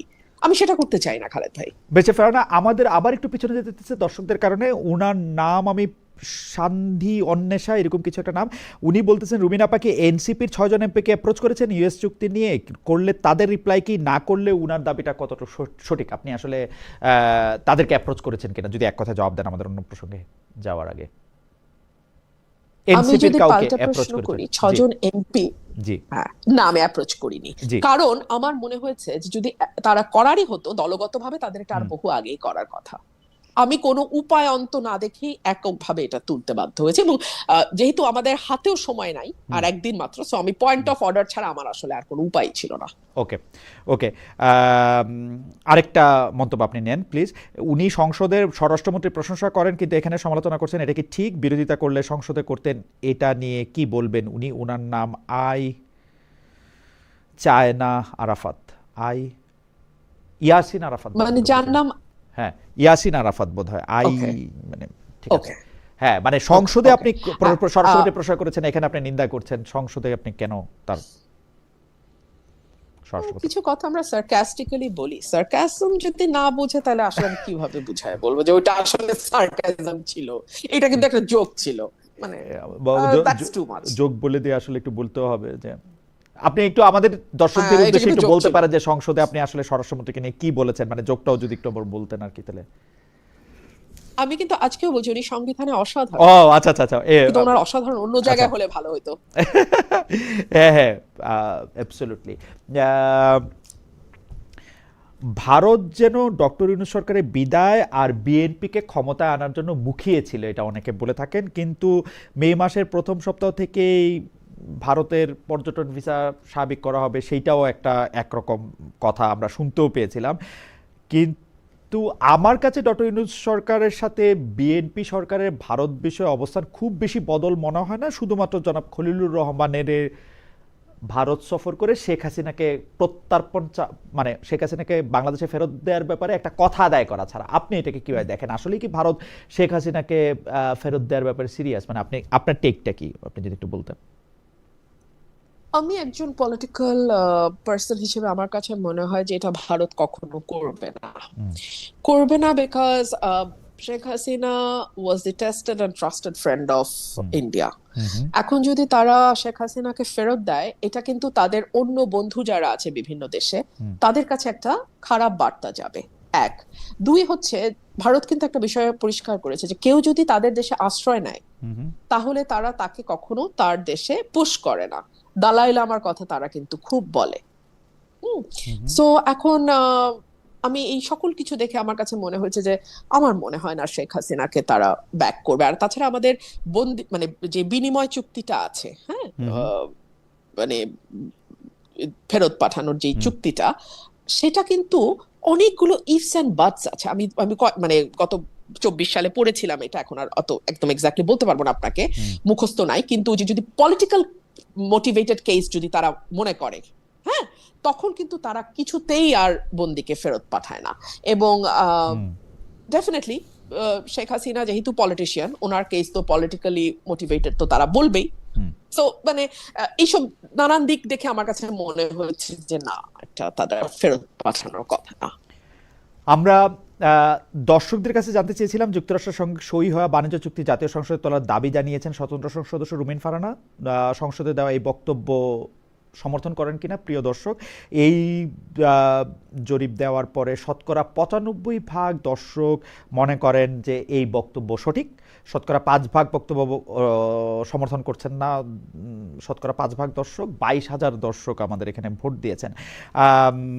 আমাদের এইবারের প্রসঙ্গ হচ্ছে এনসিপি। আপনি এনসিপিতে যোগ দিতে পারেন সোশ্যাল মিডিয়াতে এমন আলোচনার প্রেক্ষিতে। আপনি নিজেই ফেসবুকে জবাব দিয়ে যা বলেছেন সেটি আমরা দেখেছি যে সরাসরি হা না বললেও পরে এক সাক্ষাৎকারে সেটিকে গুজব গুঞ্জন বলেছেন। আপনার ফেসবুক পোস্টে আপনি ইংরেজিতে বিখ্যাত বাণী একটা করেছেন, যার বাংলা অনুবাদ অনেকটা এরকম হতে পারে: গুজব রটায় নিন্দুকেরা, ছড়ায় বোকারা, আর বিশ্বাস করে গাধারা। আপনার কাছ থেকে একটু শুনতে চাই যে স্পষ্ট এই ধরনের কোনো প্রস্তাব আপনার কাছে এসছে কিনা। দর্শকদের মধ্যে কেউ কেউ বলছেন যে আপনি আসলে এনসিপিতে গেলে একটা নতুন যুগের নতুন বন্দোবস্তের রাজনীতি আমরা দেখতে পেতাম। এই মুহূর্তে আমার কোনো দলেই যাবার কোনো রকম কোনো পরিকল্পনা নাই, কোনো দলেই না। একদম লাউড অ্যান্ড ক্লিয়ার, আমি আমার রাজনীতিটা at least for the time being, এই সময়ের জন্য আমি আমার মতো করে করতে চাই। আপনি আপনার মতো করে করাটার ক্ষেত্রে এইটা কি আপনার কখনো মনে হয় কিনা, এই প্রশ্নটা আমার, যে আপনি আসলে সারা বাংলাদেশের সব বিষয়ে আপনি কথা বলার থেকে এখন কিছুটা আপনি কি এইটা প্রেফার করতেছেন যে আপনার সংসদীয় এলাকা নিয়ে কথা বলার কারণে? এর আগে আপনি ছিলেন মনোনীত সংসদ সদস্য, এবার যেহেতু আপনি সরাসরি ভোটে নির্বাচিত সংসদ সদস্য, আপনি আসলে আপনার সেই ব্রাহ্মণবাড়িয়ার আসনটা নিয়ে ভাবছেন, বাংলাদেশের পলিসি নিয়ে আপনাকে আসলে খুব বেশি মানে আপনার বলারও সুযোগ কম, দেখারও সুযোগ কম। আমি সেভাবে বলবো না, না আমি সেভাবে বলবো না। দেখুন, আমি যে কয়টা বিষয়ে সংসদে আমাকে খুব কম সুযোগ দেওয়া হচ্ছে, ভীষণ কম, কিন্তু সেটার বেস্ট ইউটিলাইজ আমি করার চেষ্টা করেছি। এর মধ্যে আমি 50-50 হিসেবে ভাগ করেছি। ধরেন, হ্যাঁ, আমি মবের বিরুদ্ধে যেমন বলেছি, আমেরিকা বাংলাদেশ চুক্তির ব্যাপারে যেমন বলেছি, হামের টিকা নিয়েও বলেছি, আমি একই সাথে আবার আমার এলাকার যেই সমস্যাগুলো সেগুলো নিয়েও আমি কিন্তু কথা বলেছি। সো আমি মনে হয় যে আমি আমার খুবই সীমিত সুযোগকে 50-50 করে ভাগ করার চেষ্টা করেছি। আর আমার এলাকার প্রতিটা ভোটার 5 লক্ষ ভোটার আমার এলাকায়, খালেদ ভাই, আমি যদি সত্যিকার অর্থে মানে অন্তরের অন্তঃস্থল থেকে তাদের মানে যদি কারো প্রতি কৃতজ্ঞ থেকে থাকে, আমি আমার ভোটারদের প্রতি কৃতজ্ঞ। তারা আমার সকল অসম্মান, সকল অবহেলা, সকল আমি কি বলবো অন্যায়, এবং অন্যায় যেটা হয়েছে সেটার জবাব আমার এলাকার মানুষ দিয়েছে, আমাকে ভালোবেসে, আমার পাশে দাঁড়িয়ে। এবং পুরো ভোটের সময়টা তারা যে কিভাবে আমার পাশে ছিল, শ্রম দিয়ে, অর্থ দিয়ে, আমার মনের জোর দিয়ে, কারণ সবাই বহিষ্কার হয়েছে, 200-র উপরে বহিষ্কার হয়েছে। বিশ্বাস করেন, একটা কর্মী যদি এসে আমাকে বলতো আপা বহিষ্কার হয়েছি, মনটা খারাপ, আমি ভেঙে যেতাম। এই একটা ছেলেও আমাকে বলেনি আপা মন খারাপ। সো ওদের এই ঋণ আমি কিভাবে শোধ করব? ওদের ঋণ আমাকে শোধ করতে হবে তো, না? বাকি জীবন আমি ওদের ঋণ শোধ করব। আপনার আলাদা কোনো একটা দল গঠন করা বা ওরকম কোনো কিছু করার, একটা তৃতীয় শক্তি, তৃতীয় পক্ষ হওয়ার এরকম কোনো ইচ্ছা এই মুহূর্তে বা পরিকল্পনা এই মুহূর্তে আপনার নাই? সময় বলবে, সময় বলবে, সময় বলবে। আচ্ছা, একজন দর্শক সায়েম খান, উনি এতক্ষণ বলছিলেন যে খালেদ মহিউদ্দিন দুর্নীতি করছেন, তারপর বলছেন যে পাঠকদের সঙ্গে দুর্নীতি করছেন, এখন বলছেন যে খালেদ ভাই দর্শকদের কমেন্ট পড়তে ভয় পাচ্ছেন। ঠিক আছে, আমি আর আরেকজন দর্শক উনি বলেছেন যে খালেদ ভাই গুপ্ত আওয়ামী লীগ রুমিন ফারহানাকে আইনের আওতায় আনাতে হবে সরকারকে, খালেদ ভাই রুমিন ফারহানাকে জানিয়ে দেন। ঠিক আছে, জানালাম, থ্যাংক ইউ। আমরা যে প্রশ্নটি করবো সেইটাও একটু আইনের সাথে সম্পর্কিত। নারী এমপিদের নিয়ে জামায়াতের একজন সংসদ সদস্য মানে কদর্য মন্তব্য করেছিলেন, আমি যদি এভাবে বলি, মানে একটু, যে তার এলাকার অনুষ্ঠানে আপনি সংসদে এই নিয়ে কথা বলেছেন, বিচার চেয়েছিলেন, কিন্তু স্পিকার তখন জানিয়ে দিলেন বিষয়টি আসলে সংসদের এখতিয়ারের বাইরে, যেহেতু এটা সংসদের মধ্যে ঘটে নাই। এই নিয়ে আপনি আইনি পদক্ষেপ নিয়েছেন কিনা, নেয়ার পরিকল্পনা আছে কিনা, ফরমালি বা ইনফরমালি জামাতের কেন্দ্রীয় স্তরে কোনো প্রতিকার চেয়েছেন কিনা? আমরা কিন্তু দেখেছি কাছাকাছি ঘটনা, বিদ্যুৎ জ্বালানি খনিজ সম্পদ মন্ত্রী ইকবাল হাসান মাহমুদ টুকুকে নিয়ে মানহানি করা মন্তব্য করার অভিযোগে জামায়াতের সেই এমপির বিরুদ্ধে মামলা করা হয়েছে। আমি একটু আগেই তো এটার উত্তর দিলাম খালেদ ভাই, যে যতক্ষণ পর্যন্ত এটা কারো জান মাল এবং জীবনের উপর হুমকি তৈরি না করছে ততক্ষণ পর্যন্ত এগুলোকে খুব বেশি না, কিন্তু আপনি ইয়ে করার সংসদে কিছু নেই। যেহেতু আর কথাটা জামাতের তুলেছিলেন, সংসদে যেহেতু হ্যাঁ কথাটা হ্যাঁ তুলেছিলেন সেই জন্য বলছি আর কি। হ্যাঁ, আমাকে যেটা হয়েছে, জামাতের আমির নিজে ফোন করেছেন 2 বার, অ্যান্ড দলগতভাবে ওরা দুঃখিত হয়েছে এবং আমার কাছে দুঃখ প্রকাশ করেছে, সরি বলেছে। তো আমার মনে হচ্ছে ঠিক আছে, এটা নিয়ে আর ফার্দার যাওয়ার দরকার নেই। আচ্ছা, জামাতের আমির নিজেই আপনাকে ফোন করেছেন এবং দলগতভাবে এই ব্যাপারটা নিয়ে মানে দুঃখ প্রকাশ হ্যাঁ, করেছে। এই ব্যাপারটাই আসলে মানে একটা ইনফরমেশন আমাদের জন্য। যাই হোক, এবারের মনোনয়ন, এটা আমাদের মানে মানে শেষ প্রশ্নের আগের প্রশ্ন। এবারের মনোনয়ন, নির্বাচনের মনোনয়ন প্লাস সংরক্ষিত আসনে মনোনয়ন নিয়ে আপনার পর্যবেক্ষণ কি? আপনি একটু যদি পুরোটার ব্যাপারটা বলেন, কারণ জামাতে ইসলামী নারীদের আসলে মনোনয়ন দেয় নাই। তাদের যে এলআই এনসিপি মনোনয়ন দিলেও তাদের বেশ কিছু নারী সদস্য এবং গুরুত্বপূর্ণ নারী সদস্য আসলে ওই ইলেকশনে এক হওয়ার জন্য সেটা আলাদা হয়েছে, কিন্তু তারা মানে ইলেকশনে জামাতের সাথে জোট করার জন্য তারা আলাদা হয়ে গিয়েছে, কিন্তু তারপরও তারা এটা বজায় রেখেছে ওই জোটটা। আবার বিএনপি মুখ চেনা কিছু লোককে নমিনেশন দিলেও সেটা সংখ্যা খুব কম মূল ইলেকশনে। সংরক্ষিত আসনে যাদের দিয়েছে তাদের মধ্যে সংস্কৃতি কর্মী এবং অনেকেই আসলে কিনেছিলেন, কিন্তু মূলত রাজনীতিবিদদের রাখা হয়েছে সেখানে। জামাতে ইসলামী থেকে এবং এনসিপি থেকে যাদের মনোনয়ন দিয়েছে তাদেরকেও আপনি মোটামুটি চেনেন। এই সংরক্ষিত আসনে মনোনয়ন এবং মূল মনোনয়ন নিয়ে যদি আপনি একটু বলতেন, এবং নারীর অবস্থান, নেতৃত্ব। আমাকে যখন প্রশ্ন করা হয় যে দুটো দল কতটুকু নারী বান্ধব, আমি বলি একটি দল 0% আর অন্যটি 3% নারী বান্ধব। আহ যদিও যদিও দেখুন, এই যে এত বলা হচ্ছে সংস্কার, জুলাই সনদ, একেবারে মানে পাগল হয়ে যাচ্ছে পুরো সংসদ। এই জুলাই সনদের আগে যে কমিশন গুলো হয়েছিল, সেখানে নারী কমিশন বলে একটা কমিশন হয়েছিল। এবং সেই কমিশনের রিপোর্টকে আমলে নেওয়া তো পরের কথা।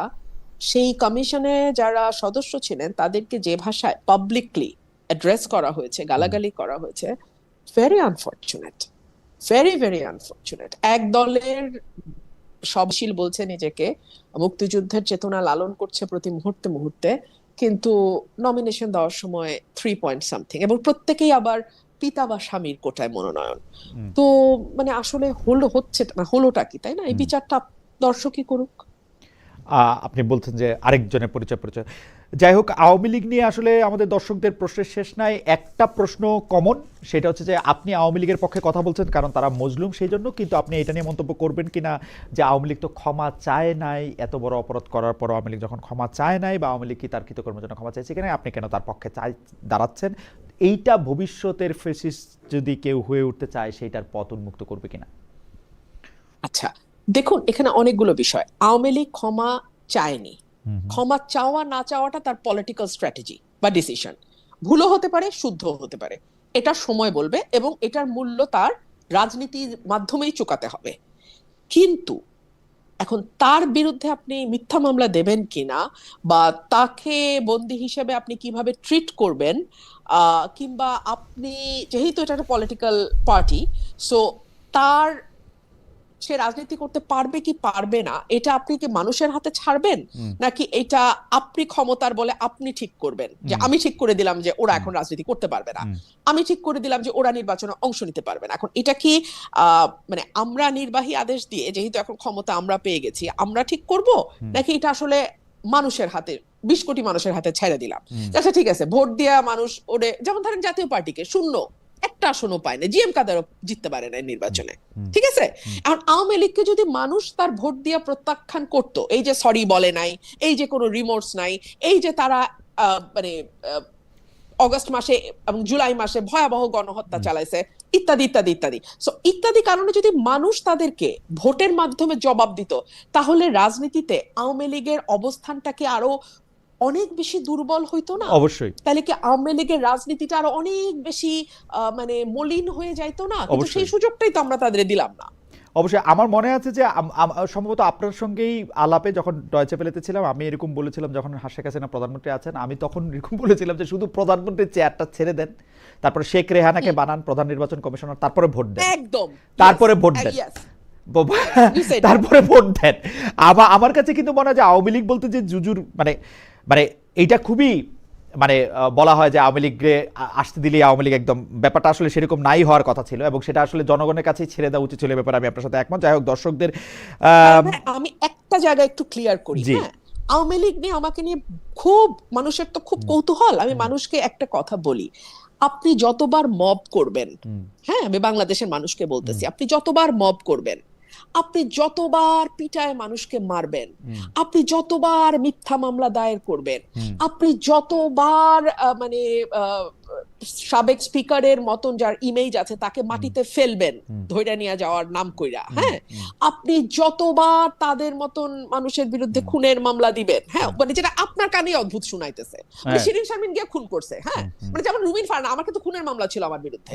তো এগুলা না, আপনি যতবার এগুলা করবেন আপনি ততবার আপনার কর্মকাণ্ড দিয়ে আওয়ামী লীগের শক্তিশালী করবেন। অ্যাবসলিউটলি লিখা রাখেন এটা আমার কাছ থেকে। অ্যাবসলিউটলি অন্যায় অন্যায় অন্যায় মানে ন্যায্যতা আসলে। যাই হোক, আমি আরো দু একজন দর্শকের মতামত আপনাকে একটু বলি। ওই দর্শকদের মতামতগুলি যেহেতু লাইভ কমেন্টগুলি সেগুলি হারিয়ে গেছে, কিন্তু সেগুলির মধ্যে অনেক দর্শক একমত হয়েছেন যে আমাদের সাথে মার্কিন যুক্তরাষ্ট্রের যে চুক্তি হয়েছে সেই চুক্তিটা আমাদের জন্য ভালো কি খারাপ সেটা কোনো না কোনো ফরম্যাটে পুরোপুরি আলোচনা করা উচিত। আমি নিজে 36 পৃষ্ঠা চুক্তিটা পড়ে দেখেছি। আমার কাছে মনে হয়েছে যে যারা এই চুক্তি করছে তাদের শাস্তি হওয়া উচিত না, বরং তাদেরকে পুরস্কৃত করা হয়েছে, এই সরকার আইনা মন্ত্রী করা হয়েছে। আমি এটার কোনো জানি না এটা কি কেমনে এটা সম্ভব হলো।